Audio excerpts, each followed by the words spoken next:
درد کے ساتھ ہم کہیں گے کہ شیخ کے خطاب کا جو وقت ہے وہ 1 گھنٹہ ہے، اور شیخ کے خطاب کے بعد ہمارے دوسرے فاضل خطیب حضرت مولانا احمد حسین فیضی حفظہ اللہ کا بھی خطاب ہونا ہے، بہت پرجوش خطاب ہوگا۔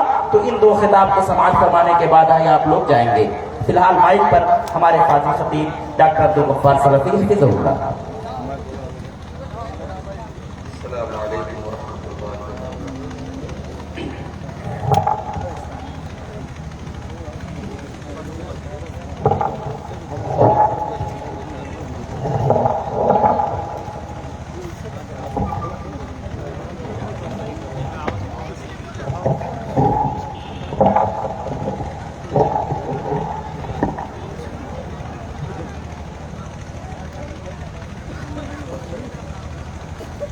الحمدللہ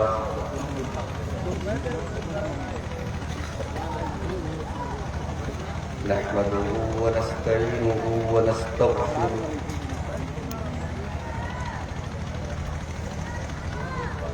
ونعوذ بالله من شرور أنفسنا ومن سيئات أعمالنا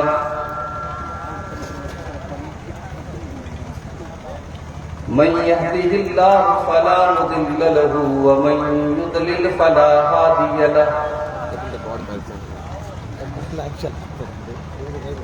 وأشهد أن لا إله إلا الله وحده لا شريك له وأشهد أن محمدا عبده ورسوله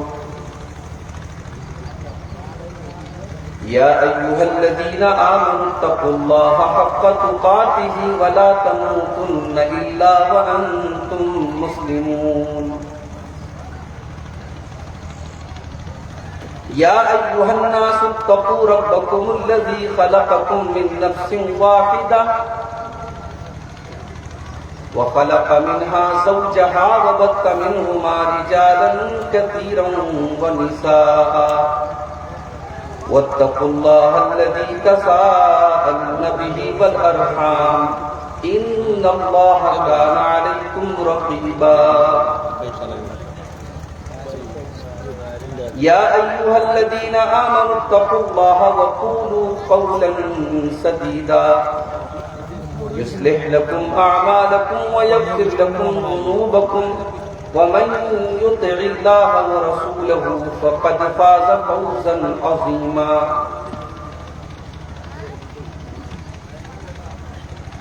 أما بعد فإن خير الحديث كتاب الله وخير الهدي هدي محمد صلى الله عليه وسلم وشر الأمور محدثاتها وكل محدثة بدعة وكل بدعة ضلالة وكل ضلالة في النار أعوذ بالله من الشيطان الرجيم بسم الله الرحمن الرحيم يا أيها الذين آمنوا إن من أزواجكم وأولادكم عدوا لكم فاحذروهم وَإِن تَعْفُوا وَتَصْفَحُوا وَتَغْفِرُوا فَإِنَّ اللَّهَ غَفُورٌ رَّحِيمٌ إِنَّمَا أَمْوَالُكُمْ وَأَوْلَادُكُمْ فِتْنَةٌ وَاللَّهُ عِندَهُ أَجْرٌ عَظِيمٌ۔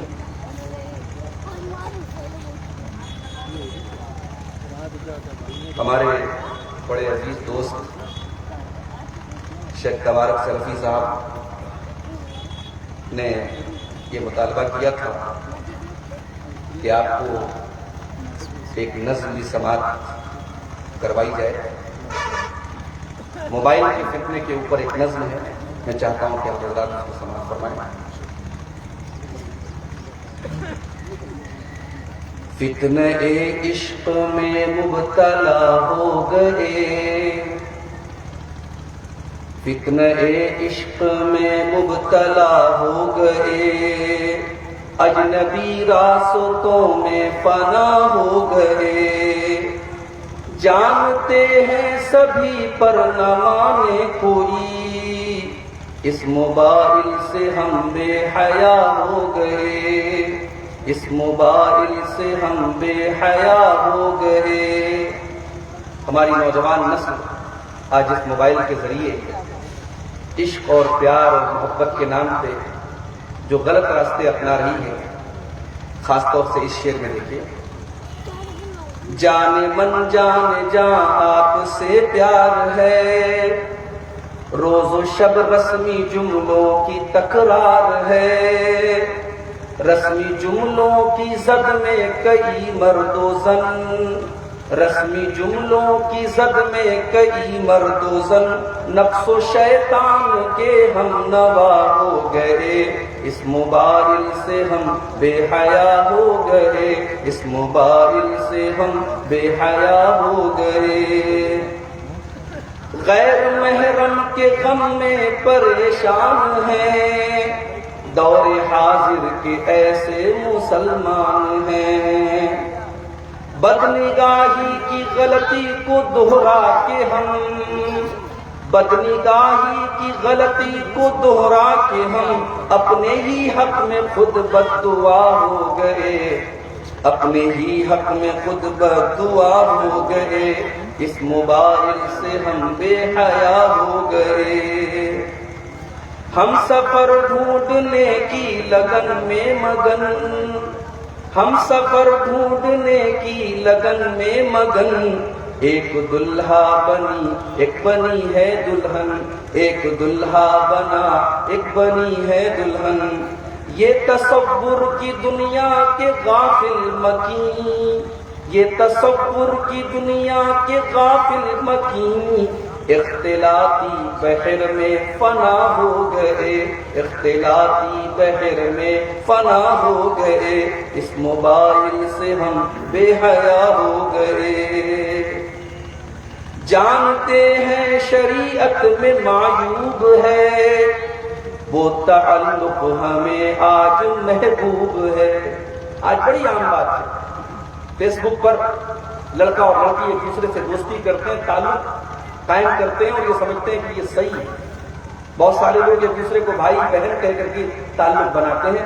شریعت میں فیس بک اور سوشل میڈیا کے بھائی بہن کی کوئی حیثیت نہیں.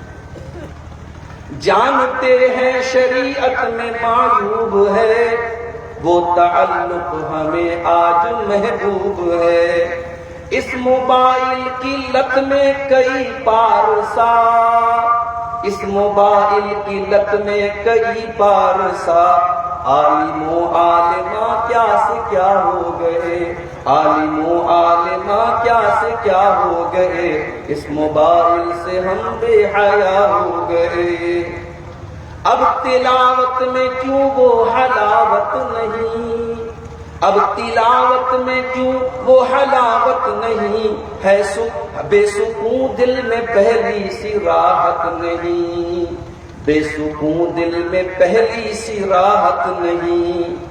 ذکر کے نور کی دل میں آمد نہیں، ذکر کے نور کی دل میں آمد نہیں. خوشنما ذہن و دل بدنما ہو گئے، اس موبائل سے ہم بے حیا ہو گئے. اور آخری شعر سماعت فرمائیں، غیر محرم کے غم میں جو غمگین ہے. اسلام میں محبت نکاح کے ذریعے ہوتی ہے، اور نکاح کے پہلے کی جو بھی محبت ہے، ہر نوجوان یہ سمجھ لے، ہر لڑکی یہ سمجھ لے کہ وہ ناجائز ہے. غیر محرم سے محبت اور تعلق رکھنا یہ ناجائز ہے. غیر محرم کے غم میں جو غمگین ہے، ظاہراً نیک اندر سے بددین ہے. خالق دل کو دل میں بساتے نہیں، خالق دل کو دل میں بساتے نہیں. میرے اشعار سے وہ خفا ہو گئے، اس موبائل سے ہم بے حیا ہو گئے. محترم حضرات، بزرگوں اور دوستوں، نوجوان ساتھیوں، پردہ نشین ماں اور بہنیں،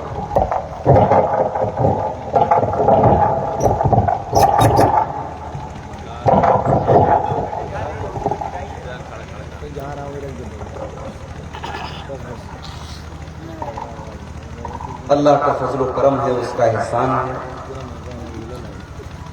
رات کے تقریباً 2 بج رہے ہیں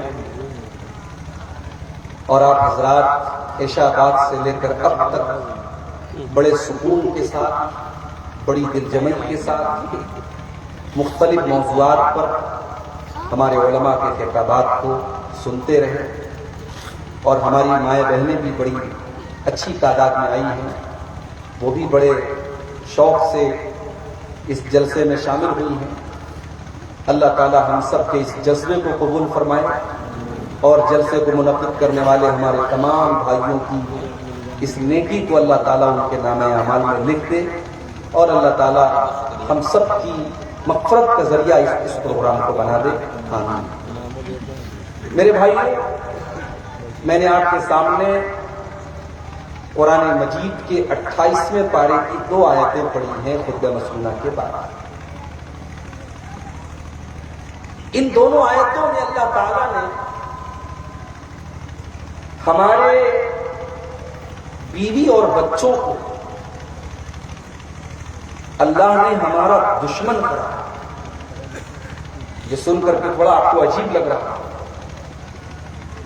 بیوی بھی دشمن اور بچے بھی دشمن۔ آئیے پہلے آیت کا ترجمہ کرتا ہوں، پھر بات کو آگے بڑھاؤں۔ یہ قرآن کا 28واں پارہ ہے، سورہ تغابن کی دونوں آیتیں۔ یا ایھا الذین آمنوا ان من ازواجکم واولادکم عدوا لکم فاحذروہم۔ اے ایمان والو، تمہاری بیویاں اور تمہارے بچے تمہارے دشمن ہو سکتے ہیں۔ ان من ازواجکم واولادکم عدوا لکم، تمہارے بیوی بچے تمہارے دشمن بن سکتے ہیں۔ فاحذروہم، اپنے بیوی بچوں سے بچ کر کے رہو۔ یہ عجیب بات نہیں ہے؟ اللہ کہہ رہا ہے بیویاں دشمن بن سکتی ہیں، بچے دشمن بن سکتے ہیں،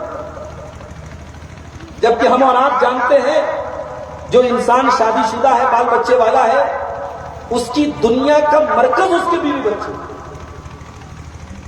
اس کے سکون کی آماج گاہ، اس کے دل کا قرار اس کے بیوی بچے۔ لیکن اللہ کہہ رہا ہے کہ تمہارے بیوی بچے بھی تمہارے دشمن بن سکتے ہیں۔ کیسے بن سکتے ہیں؟ اس کا جواب بھی قرآن کے 28ویں پارے میں سورہ منافقون میں اللہ نے کہا، یا ایھا الذین آمنوا لا تلہکم اموالکم ولا اولادکم عن ذکر اللہ۔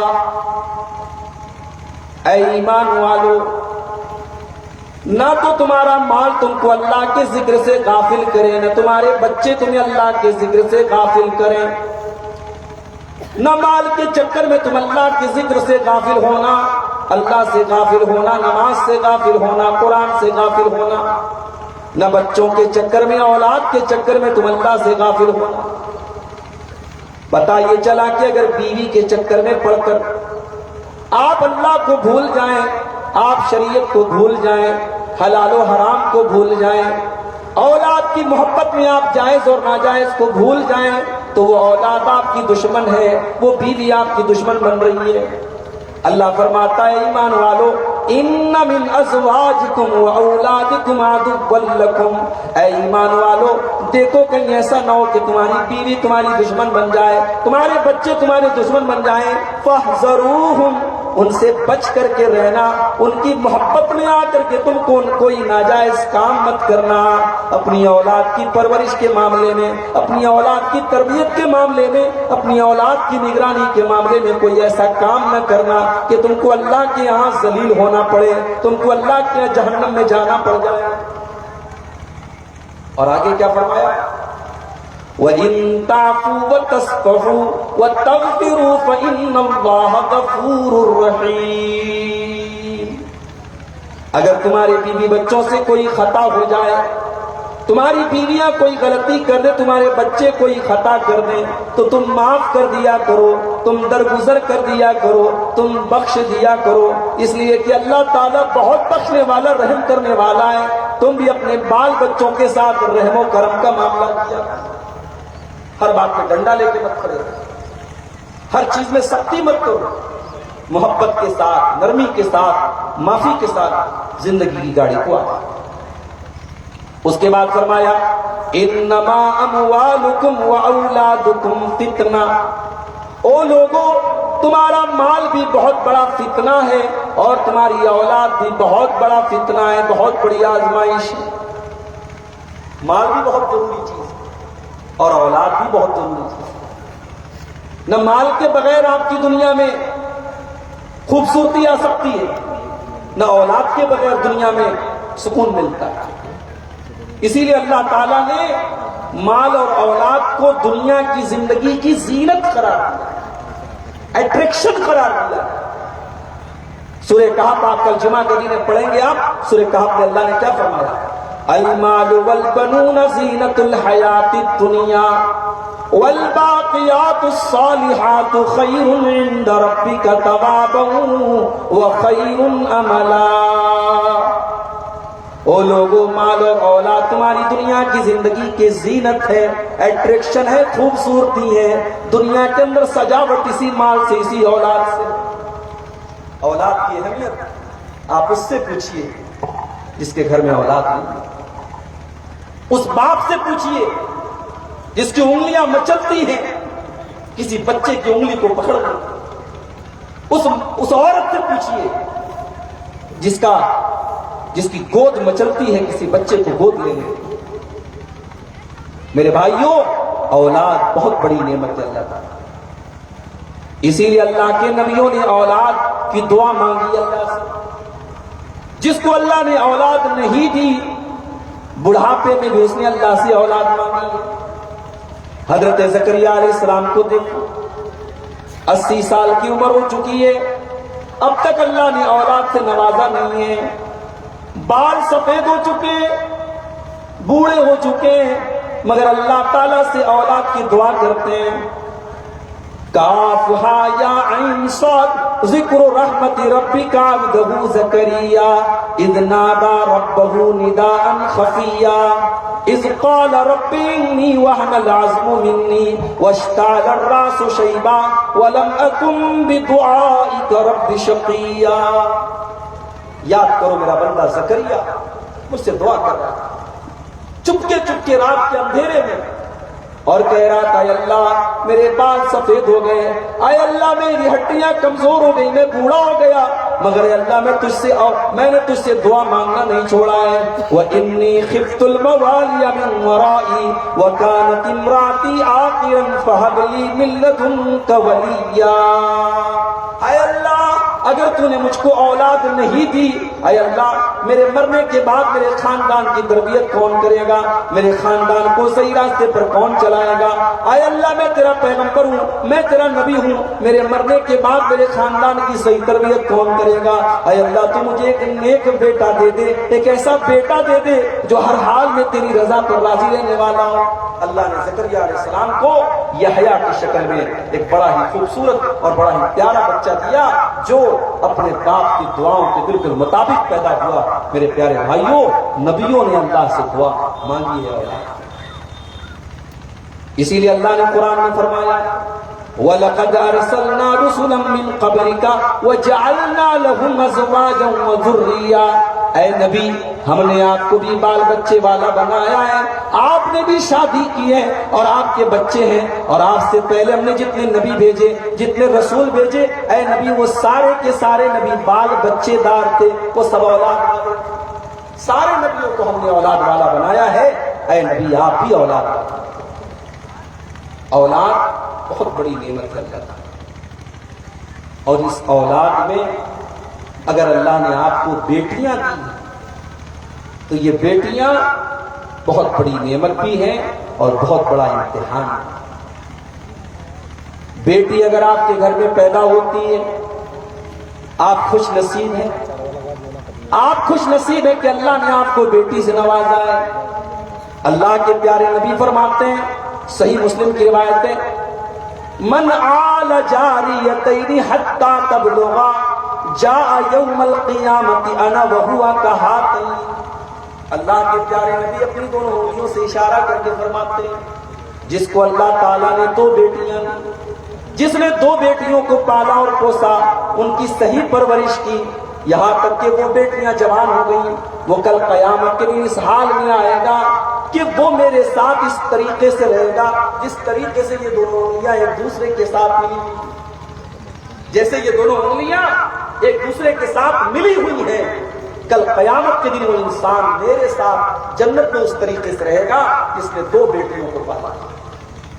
اتنا بڑا انعام ہے بیٹی کی پرورش پر اور بیٹی کی تربیت، مگر یہ بیٹی بہت بڑا امتحان بھی ہوتی ہے میرے پیارے ساتھی۔ اما عائشہ فرماتی ہیں، بخاری اور مسلم کی روایت ہے، ایک عورت بھیک مانگنے والی میرے دروازے پر آتی ہے، اس کے ساتھ دو چھوٹی چھوٹی بچیاں بھی تھیں، اس نے مجھ سے کچھ کھانے کو مانگا، فلم تجد عندی غیر تمرۃ، میرے پاس سوائے ایک کھجور کے کچھ بھی نہیں تھا، میں نے وہ کھجور اٹھا کر کے اس عورت کو دی، اس نے وہ کھجور اٹھائی اور اپنی دونوں بچیوں کو دو ٹکڑے میں بانٹ کر کے دونوں بیٹیوں کو دے دیا، وَلَمْ تَأْكُلْ مِنْهَا شَيْئًا، اور خود اس عورت نے کچھ نہیں کھایا۔ اما عائشہ فرماتی ہیں مجھے یہ منظر دیکھ کر کے بڑی حیرت ہوئی، جب اللہ کے پیارے نبی گھر میں آئے میں نے اللہ کے پیارے نبی کو یہ واقعہ سنایا، آپ نے کیا فرمایا، من ابتلی من هذه البنات شیئا، اے عائشہ جس کو اللہ تعالیٰ بیٹیوں کے ذریعے آزماتا ہے، بیٹیوں کے ذریعے جس کا امتحان لیتا ہے، جس کے گھر میں بیٹیاں جنم لیتی ہیں، کن لہ سترا من النار، وہ بیٹیاں اپنے ماں باپ کو جہنم کی آگ سے بچانے کا کام کرتی ہیں۔ آج بھی بہت سارے گھروں میں بیٹے کی پیدائش پر خوشی کا ماحول ہے، ساس کا چہرہ بگڑ جاتا ہے، شوہر کے چہرے پر اداسی ہو۔ ابھی مجھے تیسری بیٹی پیدا ہوئی 3-4 مہینہ پہلے، جنوری میں، ہاسپٹل میں نرس لوگ تو پہلے پوچھ لیتی ہیں کہ پہلے سے کتنے بچے ہیں، معلوم تھا کہ 2 بیٹیاں ہیں۔ اب جب تیسری بیٹی پیدا ہوئی تو وہ بیچاری ڈر ڈر کے آ رہی ہے اور بڑے ڈرے ہوئے لہجے میں کر رہی ہے بیٹی، ان کو بھی معلوم ہے 2 بیٹیاں پہلے سے، تیسری بیٹی ہوگی کچھ ہمیں ملنے والا ہے۔ میں نے کہا ایسی کوئی بات نہیں، ہمارے یہاں ہمارے اسلام میں کوئی ایسا تصور نہیں ہے کہ بیٹی ہوگی تو مصیبت ہوگی، یہ تو رحمت ہے، اللہ کی کرپا ہے، اللہ کی مہربانی ہے، لیکن ماحول میرے بھائیوں ایسا بدل گیا، اور اس ماحول کے پیچھے بہت بڑی وجہ یہ ہے کہ آج بیٹیاں جب جوان ہوتی ہیں اور جب شادی کے قابل ہوتی ہیں تو باپ کے سر پر ایک بہت بڑا بوجھ ہوتا ہے کہ میں اس بیٹی کی شادی کیسے کروں۔ اتنا بڑا بوجھ بنا دیا گیا اس لڑکی کی شادی کو کہ غریب باپ اسی فکر میں گھلتا رہتا ہے کہ میں کیسے جہیز کا انتظام کروں گا اور کیسے اپنی لڑکی کی شادی کروں گا۔ میرے پیارے ساتھیوں، بیٹی کے پیدا ہونے پر غم کرنا، بیٹی کے پیدا ہونے پر افسوس کا اظہار کرنا، یہ دور جاہلیت کی نشانی۔ قرآن کا 14واں پارہ اللہ فرماتا ہے وَإِذَا بُشِّرَ أَحَدُهُم بِالْأُنثَىٰ ظَلَّ وَجْهُهُ مُسْوَدًّا وَهُوَ كَظِيمٌ يَتَوَارَىٰ مِنَ الْقَوْمِ مِنْ سُوءِ مَا بُشِّرَ بِهِ أَيُمْسِكُهُ عَلَىٰ هُونٍ أَمْ يَدُسُّهُ فِي التُّرَابِ۔ اتنے بڑے جاہل تھے، اتنے بڑے بے مروت تھے، جب ان کے گھر میں لڑکی پیدا ہوتی تھی، جب ان کے گھر میں بیٹی پیدا ہوتی تھی تو باپ کا چہرہ کالا پڑ جاتا تھا، وہ اپنی قوم کو اپنا چہرہ نہیں دکھاتا تھا، وہ سوچ میں پڑ جاتا تھا کہ کیا کروں، اگر بیٹی کو پالتا ہوں تو قوم کے سامنے ذلیل ہونا پڑے گا، اور دوسرا راستہ یہ ہے کہ اپنے ہی ہاتھوں سے اپنی بیٹی کو زمین میں جا کر کے مٹی میں جا کے دفن کر دوں۔ اتنی نفرت کرتے تھے۔ میرے بھائیوں، اسلام نے آ کر کے اس کپرتھا کو ختم کیا، اسلام نے اس تصور کو ختم کیا ہے، اسلام نے اور ہمارے نبی نے یہ پیغام دیا، بیٹی رحمت بن کر کے آتی ہے، بیٹی ماں باپ کو جہنم سے بچانے کا ذریعہ بنتی ہے، اور یہ اللہ کی مرضی ہے۔ اللہ جس کو چاہتا ہے لڑکا دیتا ہے، جس کو چاہتا ہے لڑکی دیتا ہے۔ اللہ نے قرآن میں فرمایا یَهَبُ لِمَن يَشَاءُ إِنَاثًا وَيَهَبُ لِمَن يَشَاءُ الذُّكُورَ أَوْ يُزَوِّجُهُمْ ذُكْرَانًا وَإِنَاثًا وَيَجْعَلُ مَن يَشَاءُ عَقِيمًا۔ اللہ اللہ جسے چاہتا ہے بیٹی دیتا ہے، اللہ جسے چاہتا ہے بیٹا دیتا ہے، اللہ جسے چاہتا ہے دونوں دیتا ہے، اللہ جسے چاہتا ہے بانج بنا دیتا ہے۔ اللہ نے یہاں سب سے پہلے بیٹی کا ذکر کیا، اللہ جسے چاہتا ہے بیٹی دیتا ہے۔ اسی لیے علماء کہتے ہیں جس کو پہلی اولاد لڑکی ہوتی ہے برکت لے کر کے آتی ہے، پہلی اولاد لڑکی کا ہونا برکت کی نشانی۔ تو بیٹیاں یہ برکت لے کر کے آتی ہیں، لیکن امتحان تو ہوتی ہے۔ بیٹی کی پرورش بہت بڑا امتحان ہے، اور نبی نے اس کو امتحان کرا۔ بیٹی جب سیانی ہونے لگتی ہے، جب بڑی ہونے لگتی ہے، اب ماں باپ کو یہ بھی فکر ہوتی ہے زمانے کی ہوسناک نظروں سے بچانا ہے، غلط راستوں پہ چلنے سے بچانا ہے، بیٹی کے آبرو اور بیٹی کے دامن کے اوپر کوئی آنچ نہ آنے پائے، اسے سنبھالنا ہے، اسے بچانا ہے۔ پھر بیٹی شادی کے قابل ہو جائے تو اچھا رشتہ دیکھ کر کے ماں باپ اس کی شادی کر دیتے ہیں۔ وہ شادی بھی تو بھروسے کے اوپر کرتے ہیں، معلوم نہیں داماد کیسا نکلے گا، بڑے بھروسے سے شادی کرتے ہیں۔ ایسے بھی داماد مل جاتے ہیں جو بیٹیوں کو مارتے پیٹتے ہیں۔ جس بیٹی کو پھول کی طرح سنبھال کر کے رکھا تھا، جس بیٹی کے اوپر کبھی ہاتھ نہ اٹھایا تھا، اس بیٹی کو داماد مارتا پیٹتا ہے، اس بیٹی کو ساس جلا بھی ڈالتی ہے، اس بیٹی کے اوپر ظلم و ستم بھی ہوتا ہے۔ یہ حالات ہوتے ہیں، لیکن میرے بھائیوں بیٹیوں کی پرورش ایک بہت بڑا امتحان ہے ہمارے اولاد کے لیے۔ اللہ کے پیارے نبی نے اس امتحان کے پورا کرنے پر ہمیں اولاد کو جنت کی بشارت سنائی۔ لیکن میرے بھائیوں جتنے لوگ یہاں پہ آج بیٹی والے اولاد والے ہیں، میں سب سے ایک بات کہنا چاہتا ہوں۔ آج تک آپ نے تقریروں میں یہ سنا ہو ماں کے قدموں کے نیچے جنت ہے، آپ نے یہ سنا ہوگا باپ جنت کا دروازہ ہے، مگر آج جو بات میں کہنا چاہتا ہوں، ہر اولاد والا، ہر باپ، ہر ماں اپنے دل پر ہاتھ رکھ کر کے یہ بات سن لے۔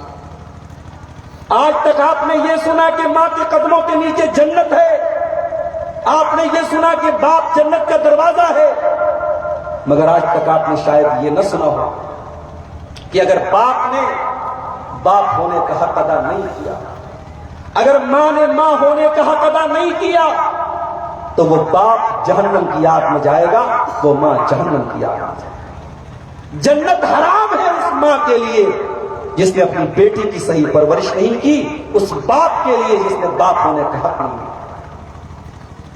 اولاد سہارا ہے، اولاد زندگی کی زینت ہے، اور اولاد بہت بڑی آپ کے کندھے پر ذمہ داری بھی ہے میرے پیارے سے۔ اور اللہ کے نبی فرماتے ہیں، صحیح مسلم کی روایت ہے، ما من عبد یسترعیہ اللہ رعیۃ، جس بندے کے اوپر اللہ تعالیٰ کوئی ذمہ داری ڈالتا ہے، ثم یموت یوم یموت وہو غاش لرعیتہ، اور وہ انسان اس حال میں مر جاتا ہے کہ وہ اپنی ذمہ داری کو صحیح طریقے سے نہیں نبھا رہا تھا، باپ اپنا فرض نہیں نبھا رہا تھا، ماں اپنا فرض نہیں نبھا رہی تھی، اللہ حرم اللہ علیہ الجنہ، اس انسان کے اوپر جنت حرام ہو جائے گی، جنت حرام ہو جائے گی اگر آپ نے ایک ماں کا حق ادا نہیں کیا، اگر آپ نے باپ کا حق ادا نہیں کیا۔ تو آئیے اولاد کی تربیت کے سلسلے میں ہم چند باتیں دیکھتے ہیں۔ آج سنا ہوگا آپ نے نیپال میں بھی یہ سلسلہ جاری ہے، انڈیا میں بھی یہ سلسلہ جاری ہے، مسلمان لڑکیاں آج مرتد، مسلمان لڑکیاں آج اسلام چھوڑ کر کے دوسرے مذہب کو قبول کر رہی ہیں۔ جانتے ہو اس کی سب سے بڑی وجہ کیا ہے؟ اس کی سب سے بڑی وجہ یہ ہے کہ آج اسکولوں میں، کالجوں میں، یونیورسٹیز میں، میڈیا میں یہ دماغ میں بٹھا دیا گیا کہ اسلام جیسے ایک مذہب ہے ویسے دوسرے مذہب بھی ایک مذہب ہے، سارے مذہب سچائی کا راستہ بتاتے ہیں، کوئی بھی مذہب اپنا لو کامیاب ہو جائے۔ یہ دنیا کا سب سے بڑا جھوٹ ہے، یہ دنیا کا سب سے بڑا جھوٹ ہے۔ اسلام کے علاوہ کوئی اور مذہب اللہ تعالیٰ کا سویکار نہیں کیا جائے۔ وَمَن يَبْتَغِ غَيْرَ الْإِسْلَامِ دِينًا فَلَن يُقْبَلَ مِنْهُ، اسلام کو چھوڑ کر کے تم کوئی اور دین اگر اپناؤ گے اللہ کیا قبول نہیں کیا جائے گا۔ ان الدین عند اللہ الاسلام، اللہ تعالیٰ کے اگر کوئی دین قبول کیا جائے گا تو اسلام قبول کیا جائے گا۔ اور آپ کو ایک بات بتا دوں، میں تو الحمدللہ سنسکرت بھی پڑھی ہے میں نے، ہندو مذہب کی کتابوں کا بھی مطالعہ کیا ہے تھوڑا بہت۔ ہندو مذہب کی کتابیں بھی یہ بتاتی ہے کہ سارے دھرم سب نہیں ہو سکتے۔ ہمارے ہندو بھائیوں کی ایک بڑی مقدس کتاب ہے ان کی، عدالتوں میں جس کے اوپر ہاتھ رکھ کر کے وہ قسم کھاتے ہیں، شریمد بھگوت گیتا۔ اس کتاب کے اندر بھی یہ بتایا گیا کہ ستیہ کا مارگ ایک ہی ہو سکتا ہے۔ مامیکم شرنم ورجہ اہم توا سرو پاپیبھیہ موکشیامی ما شچہ۔ سارے دھرموں کو تیاگ کر کے، سارے دھرموں کو چھوڑ کر کے پرمیشور کی شرن میں آ جاؤ، اللہ کی پناہ میں آ جاؤ، تبھی تم موچ پاؤ گے، نجات پاؤ گے۔ یہ بالکل سنسکرت میں ترجمہ ہے اس آیت کا، ان الدین عند اللہ الاسلام۔ اللہ تعالیٰ کے اگر کوئی دین قبول کیا جائے گا تو اسلام۔ آج افسوس کی بات ہے ہماری قوم کی بیٹیوں کو اسلام کا مطلب نہیں معلوم ہے۔ آج اسکولوں اور کالجوں میں پڑھنے والی، اعلیٰ تعلیم حاصل کرنے والی ہماری بیٹیاں عقیدے کے بارے میں اور توحید کے بارے میں کچھ نہیں جانتی۔ مدرسے میں کتنے لوگ اپنی بچیوں کو داخل کرواتے ہیں، مجھے نہیں معلوم آپ کے علاقے کے کیا حالات ہیں، مگر آج بڑے بڑے شہروں میں، آپ انڈیا کی بات کریں چاہے نیپال کی بات کریں، مسلمان اپنی بیٹیوں کو، اپنی اولاد کو کانوینٹ اسکولوں میں پڑھا رہا ہے جہاں دین کے نام پر کوئی تعلیم نہیں دی جاتی۔ کیا اللہ کا سوال نہیں ہوگا میرے؟ آپ اپنی اولاد سے بہت محبت کرتے ہیں، اپنی بیوی سے بہت محبت کرتے ہیں، اپنی بچی کے انگلی کٹ جائے آپ پسند نہیں کریں گے کہ آپ کی بچی کی انگلی کٹ جائے۔ میں ایک مرتبہ بہار میں پروگرام میں گیا تھا، میری چھوٹی بچی کی انگلی کٹ گئی۔ وہ جو پتنگ کا ماجا ہوتا ہے، پتنگ کے ماجے سے کسی طریقے سے انگلی کٹ گئی۔ اہلیہ کا فون آیا، ویڈیو کال کے ذریعے بچی کی انگلی میں نے دیکھی، بچی کا خون بہتا ہوا دیکھتے میں تڑپ۔ باپ برداشت نہیں کر سکتا اس کی اولاد کا خون بہے، اس کی اولاد کو ذرا سی خروچ آئے۔ آج ہماری اولاد جہنم کا راستہ اپنا رہی ہے، ہماری بیٹیاں بے حیا ہو رہی ہیں، ہمارا نوجوان بے حیا ہو رہا ہے، اور ہم راتوں میں تہجد پڑھ رہے ہیں اور ہم سمجھتے ہیں کہ ہم نجات پا جائیں۔ یا ایھا الذین آمنوا قوا انفسکم واہلیکم نارا، اے ایمان والو اپنے آپ کو اور اپنے اہل و عیال کو، اپنی فیملی کو، اپنے پریوار کو جہنم کی آگ سے بچاؤ۔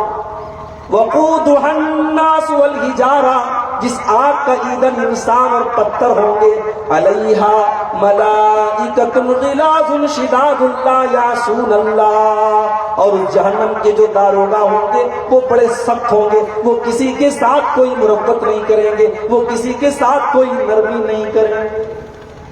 جہنم کی آگ سے بچاؤ اپنی اولاد، اپنی بیٹیوں کو جہنم کی آگ سے بچاؤ۔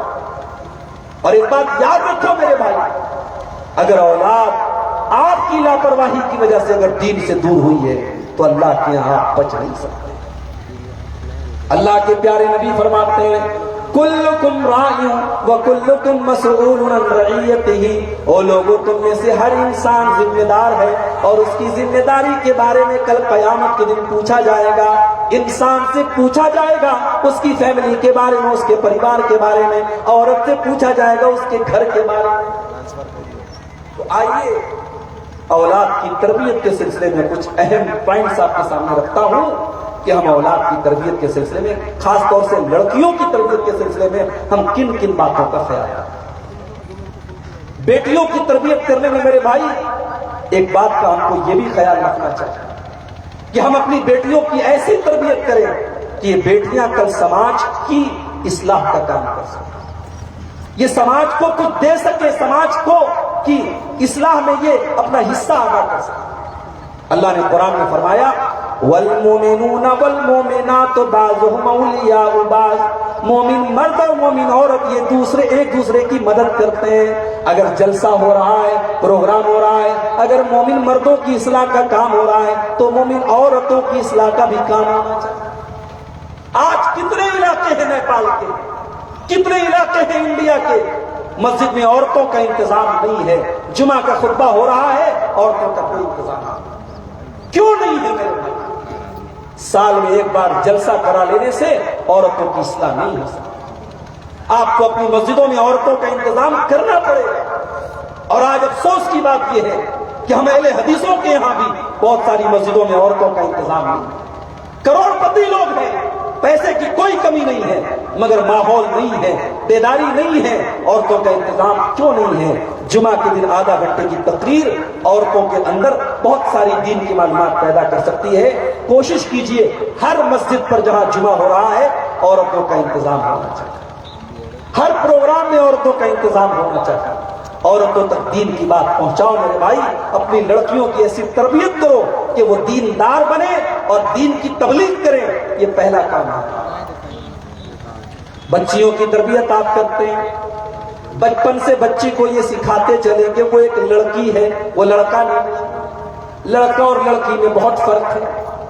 لڑکی کے دماغ میں یہ ڈال دیں سب کے سامنے کپڑا اتارنا یہ اس کے لیے جائز نہیں ہے. وہ لڑکی ہے, وہ آگے چل کر کے عورت بنے گی, اور عورت پردے میں رہنے کی چیز ہے, اسے پردے میں رہنا چاہیے.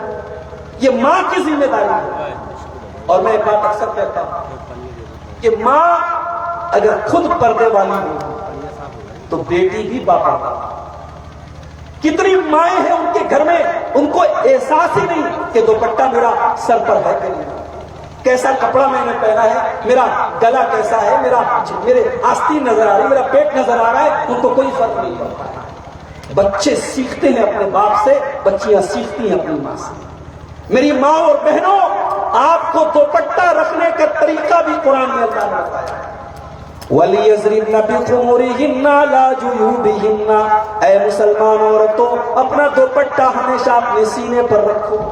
اپنے باپ کے سامنے بھی, اپنے بھائی کے سامنے بھی, اپنے بیٹے کے سامنے بھی اپنا دوپٹہ اپنے سینے پر رکھو. جہاں کہا دوپٹہ مت رکھو, دوپٹے کو سینے پر رکھو, دوپٹے کو سر پر رکھو. قرآن کریم میں اللہ نے ایک عورت کو دوپٹہ رکھنے کا طریقہ بھی سکھایا. بچیاں چھوٹی سی ہیں, 8 سال کی ہو گئی, 10 سال کی ہو گئی, ان کو آپ منی اسکرٹ پہنا رہے, ان کو آپ ہاف پینٹ پہنا رہے, چڈی پہنا رہے. بچیاں آپ جب بڑی ہونے لگے, سمجھدار ہونے لگے, ان کو آپ پورا کپڑا پہنائیں, شلوار اور قمیص پہنائیے, دوپٹے کی عادت ڈلوائیے, گھر سے باہر نکلے اسکارف لگا کے نکلے. ان کی تربیت ایسے کیجیے میرے بھائیوں تاکہ ان کو پتا چلے کہ میں ایک مسلمان عورت ہوں. اللہ کے نبی کی ایک سالی تھی, حضرت اسماء بنت ابی بکر, حضرت عائشہ کی بڑی بہن, اللہ کے نبی کی سالی. ایک مرتبہ اللہ کے نبی کے پاس آئی, وعلیہا ثیاب رقاق, اور حضرت اسماء نے جو کپڑا پہنا تھا وہ بڑا باریک کپڑا تھا, بڑا پتلا کپڑا تھا. بدن نظر آ رہا تھا, بدن کی شیپ نظر آ رہی تھی, پتلا کپڑا تھا. اللہ کے نبی نے چہرہ پھیر لیا, ابھی پردے کا حکم نازل نہیں ہوا تھا. اللہ کے نبی کی سالی آپ کے سامنے آتی تھی, ابھی پردے کا حکم نہیں اترا تھا, لیکن کپڑا اتنا پتلا تھا کہ اللہ کے نبی نے اپنا چہرہ پھیر لیا اور آپ نے فرمایا, یا اسماء ان المرأة اذا بلغت المشیز. اے اسماء, جب عورت جوان ہو جائے, جب عورت بالغ ہو جائے, لا تصلح ان یرى منها, تو اس کے بدن کا کوئی حصہ نظر نہیں آنا چاہیے, الا ھذا وھذا. آپ نے چہرے کی طرف اور ہتھیلی کی طرف اشارہ کیا. یعنی چہرہ اور ہتھیلی یہ اپنے محرم رشتہ دار کے سامنے, اپنے باپ کے سامنے, اپنے بھائی کے سامنے, اپنے بیٹے کے سامنے, اپنے بھانجے کے سامنے, اپنے بھتیجے کے سامنے بھی چہرہ اور ہتھیلی نظر آنا چاہیے. جوان عورت کے بدن کا کوئی اور پارٹ نظر نہیں آنا چاہیے. یہ تربیت کرو اپنے بچوں کی, اپنی بچیوں کو بچپن سے سکھاؤ کہ تو ایک عورت ہے, بے پردہ ہو کر کے نکلنا یہ تیری شان نہیں ہے, تیرے لیے جائز نہیں ہے. یہ تربیت کرو میری پیاری ماں اور بہنوں اپنی بچیوں کو بچپن سے پورا ڈریس پہناؤ, پورا کپڑا پہناؤ. یہ منی اسکرٹ پہنانا, یہ چھوٹی نیکر پہنا دینا, یہ چڈی پہنا دینا 8-8 سال کی 10-10 سال کی بچیوں کو یہ مناسب نہیں ہے. یہ کہہ کر کے ابھی تو بچی ہے, ابھی تو چھوٹی ہے, نہیں, ان کی عادت ڈالو تاکہ جب وہ 15 سال کی ہو جائے, جب 16 سال کی ہو جائے تو پھر اس کو پورا کپڑا پہننے میں شرم نہ آئے. اسی طریقے سے بچیوں کی تربیت میں اس بات کا بھی خیال رکھیں ان کو بتا دے کہ کون ان کا محرم ہے اور کون غیر محرم ہے. خالہ کا لڑکا، پھوپھی کا لڑکا، چاچا کا لڑکا، ماما کا لڑکا، یہ آپ کی بیٹی کے لیے غیر محرم ہے. ان سے پردہ کرنا. ہمارے یہاں عام بات، چاچا کا لڑکا گھر میں آتا ہے، ہماری بیٹی سے آمنے سامنے بات کرتا ہے، ہم اس میں کوئی حرج نہیں سمجھتے. عید کا موقع آتا ہے، کتنے گھروں میں چاچا کا لڑکا، چاچا کی لڑکی ایک دوسرے سے مصافحہ کرتے ہیں. خالہ کے لڑکے اور خالہ کی لڑکی ایک دوسرے سے مصافحہ کرتے ہیں. حرام ہے یہ، ناجائز ہے یہ. اللہ کے پیارے نبی نے فرمایا لَأَن يُطْعَنَ فِي رَأْسِ أَحَدِكُمْ بِمِخْيَةٍ مِّنْ حَدِيدٍ خَيْرٌ لَهُ مِنْ أَن يَمَسَّ امْرَأَةً لَا تَحِلُّ لَهُ. کہ کسی کے سر میں لوہے کی سوئی کو چبھو دیا جائے، یہ اتنی تکلیف کی بات نہیں ہے. کسی غیر عورت کو ٹچ کرے اتنی تکلیف کی بات. کسی غیر محرم عورت کو ٹچ کرنا یہ اتنا بڑا گناہ ہے کہ سر میں لوہے کی سوئی کو چبھو دیا جائے تو اتنی تکلیف کی بات نہیں ہے. میرے بھائیوں، اپنی لڑکیوں کو سکھائیں. ہمارے یہاں دیور اور بھابھی کا رشتہ، بھائی سعودی میں کام کر رہا ہے، چھوٹا بھائی گھر میں ہے. چھوٹا بھائی اپنی بھابھی کے سامنے آ رہا ہے، جا رہا ہے، بے تکلفی سے باتیں کر رہا ہے، بیچ میں کوئی پردہ نہیں ہے، کوئی رکاوٹ نہیں ہے، کوئی بندش نہیں ہے.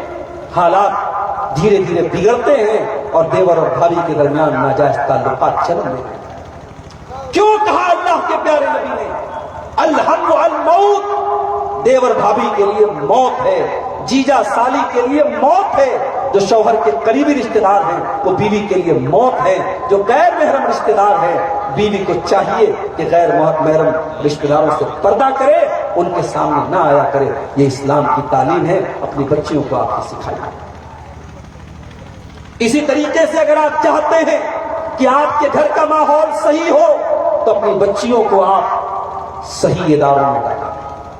نیپولین بوناپارٹ نے کہا تھا give me an educated mother, I shall promise you birth of a civilized and educated nation. Napoleon Bonaparte بہت بڑا مفکر تھا. اس نے کہا تھا مجھے ایک پڑھی لکھی ماں دے دو، میں تمہیں ایک پڑھی لکھی قوم دے دوں. تمہیں ایک پڑھی لکھی ماں دے دو، میں ایک پڑھی لکھی قوم دے دوں گا. اور عربی کا ایک شاعر کہتا ہے الام مدرسۃ اذا اعددتها اعددت شعبا طیب الاعراق، کہ ماں جو ہوتی ہے اپنے آپ ایک مدرسہ ہوتی ہے، ایک اسکول ہوتی ہے. اگر آپ نے اچھی ماں تیار کر دی، آپ نے ایک اچھی نسل تیار کر دی. میرے پیارے ساتھیوں، حضرت اسماعیل علیہ السلام نے اپنے باپ ابراہیم کی قربانی کے واقعے کے موقع پر کیا کہا تھا؟ جب باپ نے بیٹے سے کہا تھا کہ میرے بچے میں تجھے ذبح کرنا چاہتا ہوں کیونکہ اللہ کا حکم یہی ہے کہ میں نے تجھے خواب میں ذبح کرتے ہوئے تجھے دیکھا ہے، اے میرے بچے تو بتا تیری کیا رائے ہے؟ تو بیٹے نے کیا جواب دیا تھا؟ قال یا ابت فعل ما تؤمر ستجدنی ان شاء اللہ من الصابرین. بیٹے نے کہا ابا جان آپ کو جو حکم ملا ہے آپ کر ڈالیے، اللہ نے اگر چاہا تو آپ مجھے صبر کرنے والا پائیں گے. سوال یہ ہے، اسماعیل تو اپنے باپ کے ساتھ پلے اور بڑے نہیں ہیں. باپ تو ملک شام میں رہتے تھے، اسماعیل تو مکہ میں اپنی ماں ہاجرہ کے ساتھ رہتے تھے. اسماعیل کو پالا ہے ہاجرہ نے، اسماعیل کی پرورش کی ہے ہاجرہ نے. اسماعیل اتنی بہترین تربیت ان کی کس نے کی ہے؟ باپ نے نہیں کی ہے، ماں نے کی ہے. اسی لیے علامہ اقبال کہتے ہیں سکھائے کس نے اسماعیل کو آداب فرزندی، یہ فیضان نظر تھا یا کہ مکتب کی کرامت تھی. سکھائے کس نے اسماعیل کو آداب فرزندی، اسماعیل کو یہ آداب کس نے سکھائے؟ یہ ان کی ماں نے سکھائے تھے. میرے بھائیوں، ایک پڑھی لکھی ماں، ایک دیندار ماں اپنے بچوں کی صحیح تربیت کرے گی. اسی لیے جب رشتہ تلاش کرنے جاؤ تو صرف خوبصورتی مت دیکھو، صرف دینداری مت دیکھو، صرف دولت اور پیسہ مت دیکھو، دینداری دیکھا کرو. میرے بھائی، دیندار لڑکیوں کو بہو بنا کے لاؤ. آج کتنی غریب گھروں کی دیندار لڑکیاں ہیں جو اچھے رشتوں کی تلاش میں ان کی عمر بھی کر رہی ہے، مگر آج دنیا داری اس قدر غالب آ چکی ہے کہ لڑکوں کی مائیں اور لڑکوں کے گھر والے ایسے رشتے تلاش کر رہے ہیں جہاں سے لمبا چوڑا جہیز ملے، جہاں لمبا چوڑا گھر مکان ہو، لمبی چوڑی جائیداد ہو اور لڑکی ایک دم حور جیسی ہو۔ میں کہتا ہوں خوبصورتی میں تھوڑا کمپرومائز کر لو، دولت میں تھوڑا کمپرومائز کر لو، برادری میں تھوڑا کمپرومائز کر لو، مگر دینداری میں کمپرومائز مت کرو میرے بھائی۔ دیندار عورت کو اپنے گھر میں بہو بنا کے لاؤ، کامیاب۔ اسی لیے اللہ کے نبی فرماتے ہیں الدنیا کلھا متاع وخیر متاع الدنیا المرأة الصالحہ، دنیا کی سب سے قیمتی دولت نیک عورت ہے، نیک عورت سے بڑی کوئی دولت نہیں ہے۔ اللہ کے نبی فرماتے ہیں لیتخذ احدکم قلبا شاکرا ولسانا ذاکرا وزوجۃ مؤمنۃ تعینہ علی امر الآخرہ۔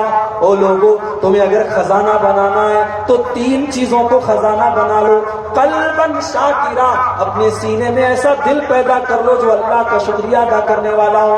ولسانا ذاکرا، اور ایسی زبان اپنے اندر پیدا کر لو جو اللہ کا ذکر کرنے والی ہو۔ وزوجۃ مؤمنۃ تعینہ علی امر الآخرہ، اور ایسی بیوی اپنے گھر میں لے آؤ جو دین کے کاموں میں تمہاری مدد کرے۔ دیندار عورت میرے بھائی آپ کی بری عادتوں کو چھوڑا سکتے ہیں۔ سگریٹ پینے والے شوہر کی سگریٹ چھوٹ سکتی ہے، شراب پینے والے شوہر کی شراب چھوٹ سکتی ہے، زنا کرنے والے شوہر کی زنا چھوٹ سکتی ہے، اگر بیوی طے کر لے، بیوی ارادہ کر لے۔ فرعون جیسے ظالم کی بیوی نے بھی جب اپنے شوہر سے کہا تھا، جب موسیٰ علیہ السلام کو گود میں لے کے کہا تھا کہ اس کو پال لیتے ہیں، اس کو اپنا بچہ بنا لیتے ہیں، تو فرعون کا دل بھی نرم ہو گیا اور فرعون نے کہا ٹھیک ہے۔ فرعون جیسا ظالم بھی اپنی بیوی کی بات مان گیا۔ اگر عورت چاہے تو شوہر سے بڑی بات کروا سکتی ہے۔ دیندار عورت کو گھر میں کے لائیے، گھر کا ماحول بچے۔ لڑکیوں کی تربیت میں ایک بات کا اور خیال رکھیے میرے بھائی، بچپن سے لڑکی کو یہ بتائیے کہ تیرا کام گھر سنبھالنا۔ ہمارے یہاں اس کو بڑا عیب مانا جاتا ہے۔ لڑکیاں جب تھوڑا کالج وغیرہ میں پڑھنے لگتی ہیں تو ان کے دماغ میں یہ بھوت بھی چڑھنے لگتا ہے کہ ارے یہ چولہا چوکی کرنا ہم کو نہیں ہے، یہ گھر سنبھالنے کے لیے ہم پیدا نہیں ہوئے۔ عورت گھر سنبھالنے ہی کے لیے پیدا ہوئی۔ عورت کا اصل کام گھر سنبھالنا ہی ہے۔ اس نے گھر سنبھال کر کے امام بخاری جیسے بچوں کو جنم دیا ہے، اس نے گھر سنبھال کر کے ابن تیمیہ جیسے بچوں کو جنم دیا ہے، حضرت فاطمہ نے گھر سنبھال کر کے حسن و حسین کو جنم دیا ہے۔ گھر سنبھالنا یہ عورت کی کوئی توہین نہیں ہے، عورت کی عزت ہے، عورت کا مقام ہے۔ اسی لیے شاعر کہتا ہے تو چراغ خانہ تھی اب رونق محفل ہوئی، تو چراغ خانہ تھی اب رونق محفل ہوئی، دے کے گوہر تو نے کر لیے خزف ریز قبول، تو نے قیمتی گوہر دے کر کے، جواہرات دے کر کے تو نے پتھر لے لیے۔ اللہ نے تجھ کو گھر کی زینت بنایا تھا، تجھے گھر کی رانی بنایا تھا، تجھے گھر کی ملکہ بنایا تھا، تو لوگوں کے منورنجن کا سادھن بن گئی، تو کبھی ہوائی جہاز میں مسافروں کا دل بہلانے والا سامان بن گئی، کبھی ایئرپورٹ پر لوگوں کو اپنا دل مائل کرنے کا ذریعہ بن گئی، اپنی خوبصورتی کے ذریعے لوگوں کے نظر کا، لوگوں کے دل و دماغ کی سکون پہنچانے کا ذریعہ بن گئی۔ اے عورت تو کیا تھی اور کیا بن گئی؟ اپنی عورتوں کو بتاؤ، اپنی بچیوں کو سکھاؤ کہ تو گھر والی ہے، تیرا کام گھر سنبھالنا ہے۔ اور یہ قرآن کی آیت ہے۔ اللہ فرماتا ہے وَقَرْنَ فِي بُيُوتِكُنَّ وَلَا تَبَرَّجْنَ تَبَرُّجَ الْجَاهِلِيَّةِ الْأُولَىٰ، اے مسلمان عورتوں اپنے گھر کے اندر رہا کرو، اسی گھر کے اندر تمہاری عزت ہے، اسی گھر کے اندر تمہارا سمان ہے۔ اسی لیے ہندی میں عورت کو کہتے گرہنی،